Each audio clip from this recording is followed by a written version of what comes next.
नमस्कार, सुप्रभात. मी रुशाली यादव सारंग. आता आपण पाहणार आहोत सुपरफास्ट 100 बातम्या. पंतप्रधान मोदी रविवारी पुणे मेट्रोचं ऑनलाईन उद्घाटन करणार. भिडेवाडा राष्ट्रीय स्मारक आणि स्वारगेट कात्रज मेट्रो मार्गाचं भूमिपूजनही मोदींच्या हस्ते होणार.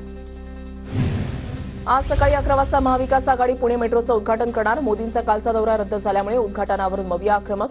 उद्घाटनाला उशीर होत असल्यानं प्रवाशांचे हाल होत असल्याचा आरोप. मुंबई विद्यापीठाच्या सिनेट निवडणुकीचा आज निकाल. अभाविप आणि ठाकरे गटाच्या युवा सेनेमध्ये थेट लढत. सकाळी 9 वाजता मतमोजणीला सुरुवात होणार. केंद्रीय निवडणूक आयुक्त 2 दिवसांच्या महाराष्ट्र दौऱ्यावर. निवडणूक आयोगाचे मुख्य निवडणूक आयुक्त राजीव कुमार मुंबईमध्ये दाखल. विधानसभा निवडणुकांच्या तयारीचा आढावा घेण्यासाठी दौऱ्याचं नियोजन. अंबरनाथमध्ये अक्षयचा मृतदेह दफन करण्यास नगर परिषदेची परवानगी नाही. अंबरनाथमध्ये मृतदेह दफन करण्यास राजकीय पक्षाचा विरोध. कायदा सुव्यवस्था बिघडू नये यासाठी परिषदेनं परवानगी नाकारली. अक्षयचा मृतदेह पुरायला जागा मिळत नसल्यानं कुटुंबाची हायकोर्टात धाव. आज हायकोर्टामध्ये मृतदेह पुरवण्याच्या जागेसाठी अर्ज दाखल करणार. अक्षय शिंदेचे वकील अमित कटार-नवरे यांची माहिती. अक्षय शिंदेच्या एन्काउंटरवरून सरकारमध्ये श्रेयवादाची लढाई. राऊतांची टीका. शिंदे आणि फडणवीसांमध्ये सिंघम कोड हे त्यांनी बसवून ठरवावं किंवा कॅबिनेट बोलवावी, राऊतांचा टोला. आमचे देवाभाऊ सिंघम आहेत. महिलांना मिळालेल्या न्यायापेक्षा विरोधकांना देवेंद्र फडणवीसांबद्दल जास्त द्वेष, नितेश राणेंची टीका. पोलीस आणि सरकारनं केलेल्या एन्काउंटरचं जाहीर समर्थन. नराधमाला शिक्षा दिली, सरकारचं अभिनंदन. शिंदे गटाचे आमदार प्रकाश सुर्वेंकडून एन्काउंटरचं समर्थन. आमच्या आणि वकिलाच्या जीवाला धोका. अक्षय शिंदेच्या कुटुंबाकडून सुरक्षेसाठी अमित शहा आणि फडणवीसांना पत्र. रोहित पवारांनी एसआरपीएफ केंद्राच्या गेटवर फीत कापली. प्रशासनाचा विरोध झुगारत जामखेडमधल्या एसआरपीएफ केंद्राचं रोहित पवारांकडून लोकार्पण. आमदार रोहित पवारांना एसआरपीएफच्या केंद्रामध्ये जाण्यापासून पोलिसांनी अडवलं. पोलीस आणि कार्यकर्त्यांमध्ये वाचावाची. कार्यकर्त्यांकडून फडणवीस राम शिंदेच्या विरोधात घोषणाबाजी. ज्यांनी आदेश दिले ते फक्त 2 महिन्यांचे पाहुणे आहेत. रोहित पवारांचा सत्ताधाऱ्यांवर निशाणा. एसआरपीएफ केंद्र मंजूर केल्याचा जीआर माझ्याकडे आहे. केंद्र मंजूर केल्याचा कुणीतरी बॅनर लावला. रोहित पवारांचा राम शिंदेंना टोला. धर्मवीर 3 येईल तेव्हा त्याची पटकथा मी लिहिणार. धर्मवीर 2च्या ग्रँड प्रीमियर वेळी फडणवीसांचं वक्तव्य. तर धर्मवीर 2 सत्य घटनेवर आधारित, सर्वांना आवडेल, फडणवीसांची प्रतिक्रिया. परिवर्तन महाशक्तीच्या नेत्यांनी मनोज जरांगेंची भेट घेतली. जरांगेंवर सध्या छत्रपती संभाजीनगरच्या गॅलेक्सी रुग्णालयामध्ये उपचार. संभाजीराजे छत्रपती, राजू शेट्टी, बच्चू कडू यांच्याकडून जरांगेंच्या तब्येतीची विचारपूस. छगन भुजबळांवर बॉम्बे रुग्णालयामध्ये उपचार सुरू. ताप आणि घशाचा संसर्ग झाल्यानं रुग्णालयामध्ये उपचार. भुजबळांची प्रकृती सध्या स्थिर. मालवण पुतळा दुर्घटना प्रकरणी चौकशी समितीकडून सुळापाणी अहवाल. चुकीच्या वेल्डिंग कामामुळे पुतळा कोसळल्याचं अहवालामध्ये माहिती. मालवण पुतळा दुर्घटना प्रकरणी वैभव नाईकांना पोलिसांकडून नोटीस. गुन्ह्याच्या तपासासाठी कागदपत्र सादर करण्याचा नोटिशीमध्ये उल्लेख. मेधा किरीट सोमय्यांनी दाखल केलेल्या अब्रू नुकसानीच्या खटल्यामध्ये संजय राऊत दोषी. राऊतांना 15 दिवसांच्या कैदेसह 25,000चा दंड. विधानसभा निवडणुकांच्या तोंडावर तुरुंगामध्ये टाकण्याचा डाव. संजय राऊतांचा आरोप. ज्या शौचालय घोटाळ्यामध्ये सरकारनंच कारवाईचे आदेश दिलेत तो मुद्दा लोकांसमोर मांडल्यावर अब्रू नुकसान कसं काय होतं, राऊतांचा सवाल. माझा न्याय व्यवस्थेवरील विश्वास अजून दृढ झाला. माझ्या कुटुंब आणि संस्थेवरील बेताल वक्तव्य सहन करणार नाही, मेधा सोमय्यांची प्रतिक्रिया. डॉक्टर अजित रानडे 7 ऑक्टोबरपर्यंत कुलगुरुपदी कायम. उच्च न्यायालयाकडून रानडेंना हटवण्याच्या निर्णयाला स्थगिती कायम. 4 ऑक्टोबरला पुढील सुनावणी होणार. मुंबईतील पावसामुळे लोकल आणि बेस्टला फटका. कामावरून घरी परतणाऱ्यांची गैरसोय. प्रवाशांची मेट्रोला पसंती. दिवसभरात 2,87,000 प्रवाशांचा मेट्रोनं प्रवास. म्हाडाच्या मुंबई मंडळाच्या यंदाच्या सोडतीमध्ये पुनर्विकास प्रकल्पामधील 370 घरांना मागणी. योजनेमधील ओशिवरा इथल्या एका घरासाठी 765 अर्ज. 546 अर्जदारांनी अनामत रक्कम भरली. मुंबईसाठी आणखी एक जलशुद्धीकरण केंद्र होणार. पांझरापूरमध्ये 910 दशलक्ष क्षमतेचा प्रकल्प उभारण्याचा निर्णय. नवीन केंद्र बांधल्यानंतर जुनं केंद्र बंद करण्यात येणार असल्याची माहिती. एसटीच्या उद्दिष्टापेक्षा वाढीव उत्पन्न आणणाऱ्या चालक वाहकांना 20% प्रोत्साहन भत्ता मिळणार. उत्पन्न वाढवण्याच्या दृष्टीनं अभिनव उपक्रम.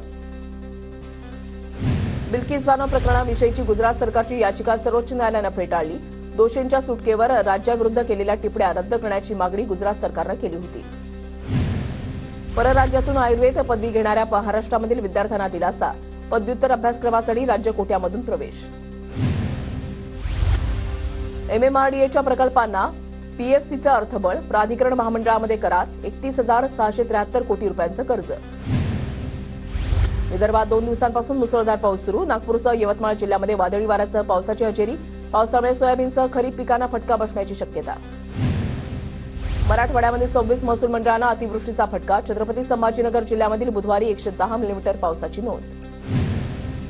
देशभरात घरांच्या विक्रीला घरघर. जुलै ते सप्टेंबर तिमाहीमध्ये प्रमुख 7 महानगरांमध्ये 1,07,000 घरांची विक्री. गेल्या वर्षीच्या तुलनेमध्ये घरांच्या विक्रीत 11% घट. मुंबई शहरासह उपनगरामध्ये मध्यरात्रीपासून पावसाची संततधार सुरू. सखल भागामध्ये काही काळ पाणी साचल्याची माहिती. मुंबई ठाण्यामध्ये रात्रभर मुसळधार पावसाची हजेरी. पहाटे पावसानं विश्रांती घेतली. मुंबईतील लोकल रस्ते वाहतूक सुरळीत सुरू. कल्याणमध्ये मध्यरात्रीपासून मुसळधार पाऊस. कल्याण डोंबिवली पालिकेकडून पाण्याचा निचरा करण्यासाठी 3 पंप कार्यरत. मुंबईला पाणी पुरवठा करणाऱ्या 7 जलाशयांमध्ये 99% पाणीसाठा. यामुळे मुंबईमध्ये यंदा पाणी कपात टळण्याची शक्यता. एसटीच्या उद्दिष्टापेक्षा वाढीव उत्पन्न आणणाऱ्या चालक वाहकांना 20% प्रोत्साहन भत्ता मिळणार. उत्पन्न वाढवण्याच्या दृष्टीनं अभिनव उपक्रम. अतिवृष्टीमुळे राज्यामधील 33,000 हेक्टरवरील पिकं पाण्यात. परतीच्या पावसाचा 12 जिल्ह्यांना फटका.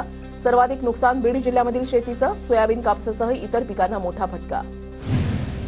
राज्यातील धरणांमध्ये 86% पाणीसाठा जमा. सप्टेंबरची सरासरी ओलांडली. मराठवाड्यातही यंदा 73% पाणीसाठा. रत्नागिरीमधल्या जगोडी नदीनं धोक्याची पातळी ओलांडली. नदीकाठच्या गावांना सतर्कतेचा इशारा. बाजारपेठेमध्ये पाणी शिरण्याची शक्यता.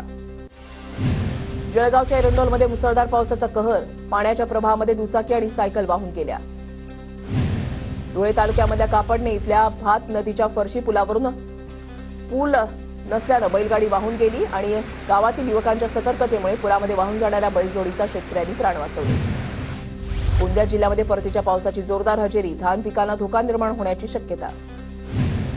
धुळे जिल्ह्यामध्ये पावसामुळे भाजीपाल्याचे दर कडाडले. ऐन पितृपक्षामध्ये भाजीपाल्याचे दर दुपटीनं वाढल्यामुळे सर्वसामान्यांचं बजेट कोलमडलं. जळगावच्या क्रीडा नदीपात्रामधून चोरून वाळू वाहतूक सुरू. वाहतुकीकडे प्रशासनाचं दुर्लक्ष. जळगावच्या वरणगाव पोलिसांकडून वारंवार छळ सुरू. या स्वाभिमानी पार्टीचे जिल्हाध्यक्ष महेंद्र पाटील यांचा आरोप. तक्रार करूनही कारवाई होत नसल्याची महेंद्र पाटलांची माहिती.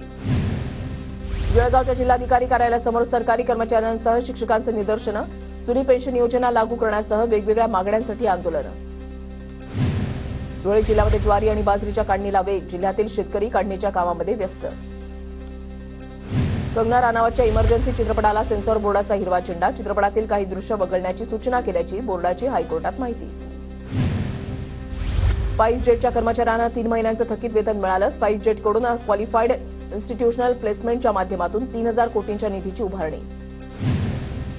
पेट्रोल डिझेलच्या दरामध्ये प्रति लिटर 2 ते 3 रुपयांनी कपात होण्याची शक्यता. मागच्या काही महिन्यामध्ये कच्च्या तेलाच्या दरामध्ये घट झाल्यानं पेट्रोल डिझेलचे दर कमी होण्याची शक्यता. विधानसभा निवडणुकीच्या कामामध्ये कामचुकारपणा केल्यास कठोर कारवाई होणार. नागपूरचे जिल्हाधिकारी डॉ. विपिन इटनकर यांचा इशारा. नवरात्रीमध्ये भाजपच्या उमेदवारांची पहिली यादी जाहीर होणार. अमित शहा ऑक्टोबरच्या पहिल्या आठवड्यामध्ये मुंबई दौऱ्यावर. मुंबई कोकणच्या जागांबाबत चर्चा होणार. विदर्भातील 62 पैकी 24 जागांवर शिंदे गटाचा दावा. आमच्या सर्व्हेमध्ये विदर्भातील 24 जागांवर आमची चांगली स्थिती. मित्रपक्षाला आम्ही 24 जागांबाबत समजावून सांगू. संजय राठोडांची माहिती. मवियामध्ये शरद पवार गटाला 85 ते 90 जागा मिळण्याची शक्यता. तेवढ्या जागांसाठी तब्बल 1,200 इच्छुक उमेदवारांचे अर्ज. काहींनी उमेदवारी मिळाली नाही तरी अपक्ष उभं राहणार नाही म्हणून बॉन्डही लिहून दिला. मुंबईतील भायखळा आणि वर्सोवावरून काँग्रेस आणि ठाकरे गटामध्ये मतभेद. सूत्रांची माहिती. भायखळा आणि वर्सोवाच्या जागांसाठी दोन्ही पक्ष इच्छुक. कोकणातल्या 3 जागांवरून महाविकास आघाडीमध्ये रस्सीखेच. चिपळूण सावंतवाडीवर पवार गट तर राजापूरसाठी काँग्रेसचा दावा. तर चिपळूणच्या जागेसाठी ठाकरे गट आग्रही. महायुतीमध्ये कारंजा विधानसभा मतदारसंघावर अजित पवार गटाचा दावा. वाशिमच्या जिल्हाध्यक्षांसह पदाधिकाऱ्यांची अजित पवारांकडे मागणी. कारंजा हा भाजपचे दिवंगत आमदार राजेंद्र पाटणींचा मतदारसंघ. काँग्रेस नेते विश्वजित कदम यांनी घेतली शरद पवारांची भेट. 4 ऑक्टोबरला पवारांचा सांगली दौरा. कदमांच्या मतदारसंघामधल्या कार्यक्रमाचं निमंत्रण देण्यासाठी घेतली भेट. राज ठाकरे 2 दिवसांच्या विदर्भ दौऱ्यावर. विदर्भातील विधानसभेच्या जागांचा राज ठाकरे आढावा घेणार.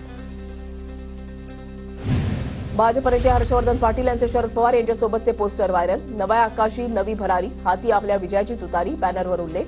तर पोस्टर आम्ही व्हायरल केले नाहीत. पवार गटाचं स्पष्टीकरण. हर्षवर्धन पाटील अजूनही वेट अँड वॉचच्या भूमिकेत. देवेंद्र फडणवीसांसोबत चर्चा करणार. पितृपंधरवड्यानंतर निर्णय जाहीर करणार. जळगाव ग्रामीणची जागा पवार गटाला नाही. कोणी अर्ज केला आहे का? गुलाबराव पाटलांचा सवाल. तर गुलाबराव पाटलांकडून दिशाभूल. मी पक्षाकडे अर्ज केल्याचं गुलाबराव देवकरांचं प्रत्युत्तर.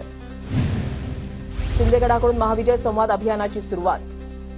युवा सेना महिला आघाडी सोशल सैनिक घरोघरी पोहोचवणार सरकारची कामं, खासदार डॉक्टर श्रीकांत शिंदेंची माहिती. पालघरमध्ये ऐन विधानसभेच्या तोंडावर ठाकरे गटामध्ये नाराजीचा सूर. ठाकरे गटाच्या शिवसैनिकांकडून आपल्याच पदाधिकाऱ्यांच्या विरोधात सभा. अजितदादांच्या उपमुख्यमंत्री पदाला आता पूर्णविराम. त्यांचं सरकार आता जात आहे. अजितदादा आमदारही राहणार नाहीत. संजय राऊतांचा अजितदादांवर निशाणा. सीएम पदाच्या चेहऱ्यावरून वाद. काँग्रेस केंद्रीय नेतृत्वाची मध्यस्थी. आपलंच सरकार येईल हा अति आत्मविश्वास घात करू शकेल. मुख्यमंत्रीपदाच्या चेहऱ्यावरील वादावर नेत्यांना सबुरीचा सल्ला. घोषणाबाजी झाल्यानं जयंत पाटील भडकले आणि भाषण थांबवलं. अहमदनगरमधील शिवस्वराज्य यात्रेदरम्यानचा प्रकार. बुलडाण्यामध्ये रविकांत तुपकरांना पोलिसांनी ताब्यात घेतलं. शासकीय कामात अडथळा आणल्याप्रकरणी तुपकरांवर गुन्हा दाखल. तुपकरांचं कृषी अधीक्षक कार्यालयामध्ये ठिय्या आंदोलन. अमरावतीमध्ये काँग्रेस आमदार सुलभा खोडकेंकडून अजितदादांच्या स्वागताचे बॅनर्स. सुलभा खोडके अजितदादा गटामध्ये प्रवेश करण्याच्या चर्चांना जोर. लातूर जिल्ह्यामध्ये सर्व जागा विधानसभेला निवडून आणण्याच्या दृष्टीनं अमित देशमुख यांच्याकडून मोर्चे बांधणी सुरू. जिल्हा काँग्रेस कमिटीच्या बैठकीमध्ये औसा आणि उदगीर मतदारसंघावर अमित देशमुख यांचा नव्यानं दावा. पुण्यामधल्या भोरमध्ये भाजपचे इच्छुक उमेदवार किरण दराडेंकडून दिवाळी फराळ किराणा किटचं वाटप. नाव नोंदणीसाठी पहिल्याच दिवशी महिलांची मोठी झुंबड. राजवाडा चौकामध्ये 1 किलोमीटर लांबपर्यंत रांगा. नागपूर शहरामध्ये महाविकास आघाडीमध्ये बिघाडी होण्याची शक्यता. नागपुरात 6 पैकी 2 जागांवर पवार गटाचा दावा. मात्र काँग्रेस एकही जागा सोडायला तयार नाही. छत्रपती संभाजीनगरमध्ये परिवर्तन आघाडी महाशक्तीचा पदाधिकारी मेळावा. बच्चू कडू, संभाजीराजे, राजू शेट्टी आणि आघाडीमधील प्रमुख नेत्यांच्या उपस्थितीमध्ये मेळावा. वर्धाच्या देवळी मतदारसंघावर शिवसेनेच्या शिंदे गटाचा दावा. वरिष्ठांनी कामाला लागण्याचे आदेश दिल्याची शिवसेनेचे नेते अशोक शिंदे यांची माहिती. हिंगोली विधानसभेमध्ये भाजपकडून विद्यमान तानाजी मुटकुळे आणि रामदास पाटील सुमठाणकरांचे एकाच वेळी गाव दौरे. एकाच पक्षातील 2 मोठे नेते विधानसभेसाठी गाव दौरे करत असल्यानं कार्यकर्ते आणि पदाधिकाऱ्यांमध्ये संभ्रमावस्था. अमरावतीमध्ये ठाकरे गट आणि विमा अधिकाऱ्यांमध्ये वाद. नांदगाव खंडेश्वरमधील कृषी कार्यालयामध्ये खडाजंगी. ठाकरे गटाच्या प्रकाश मारोटकरांनी अधिकाऱ्यांच्या अंगावर हात उगारला तर कार्यकर्त्यांनी अधिकाऱ्यांवर सोयाबीनची झाडं फेकली. सोलापूरच्या करमाळ्यामध्ये शिवसेना शिंदे गटाचा नगरपालिकेवर मोर्चा. शहरामध्ये सुरळीत पाणीपुरवठा सुरू करण्याची मागणी. पाणी न देणाऱ्या अधिकाऱ्यांचा निषेध असो. कार्यकर्त्यांकडून घोषणाबाजी. बुलडाण्यामध्ये कृषी अधीक्षक कक्षामध्ये रविकांत तुपकर यांचं मुक्काम आंदोलन. शेतकऱ्यांना पीक विम्याचे पैसे न मिळाल्यानं तुपकर आक्रमक. नांदेडच्या अर्धापूरमधील देगाव इथल्या भाऊराव सहकारी कारखान्यावर युवक काँग्रेसचा रुमने मोर्चा. उसाला प्रतिटन 3200 रुपये भाव देण्याची मागणी. मागण्यांवर तोडगा न काढल्यास सभेमध्ये जाब विचारण्याचा इशारा. यवतमाळमध्ये शेतकऱ्यांकडून शक्तीपीठ समर्थन मोर्चा. शक्तीपीठ महामार्गासाठी जमिनीचं संपादन करून मोबदला देण्याची शेतकऱ्यांची मागणी. जळगावच्या मुसाळ डीआरएम कार्यालयावर all India loco running staff असोसिएशनचं आंदोलन. सेवेदरम्यान येणाऱ्या अडचणींचा सामना करावा लागत असल्यानं विविध मागण्यांसाठी आंदोलन. हिंगोलीमध्ये मूग आणि उडदाचं पीक कापणी प्रयोग कागदावरच झाल्याचा संभाजी ब्रिगेडचा आरोप. पीक कापणी संदर्भात माहिती देण्यासाठी वसमत कृषी विभागाची टाळाटाळ. माहिती न मिळाल्यास उद्या गाढव मोर्चा काढण्याचा इशारा. नाशिकच्या आरटीओ कार्यालयामध्ये शुकशुकाट. प्रादेशिक परिवहन कार्यालयामधील कर्मचारी बेमुदत संपावर गेले. माहितीमध्ये भाजपच्या कारंजा विधानसभा मतदारसंघावर अजित पवार गटाचा दावा. वाशिमच्या जिल्हाध्यक्षांसह पदाधिकाऱ्यांची अजित पवारांकडे मागणी. धाराशिवमध्ये उमरगा लोहारा विधानसभेमध्ये माहितीमध्ये संघर्ष पेटण्याची शक्यता. भाजपचे जिल्हा उपाध्यक्ष कैलास शिंदे उमेदवारीवर ठाम. सिंदखेड राजा मतदारसंघावर ठाकरे गटाचा दावा. दिलीप वाघ निवडणुकीच्या रिंगणामध्ये उतरणार तर गायत्री शिंगणे यांचा देखील मतदारसंघावर दावा. धनगर समाजाला अनुसूचित जमातीचं प्रमाणपत्र देण्यात यावं. खासदार नागेश पाटील आष्टीकरांचं मुख्यमंत्र्यांना पत्र सोशल मीडियावर व्हायरल होतात. जिल्ह्यातील आदिवासी समाज आक्रमक.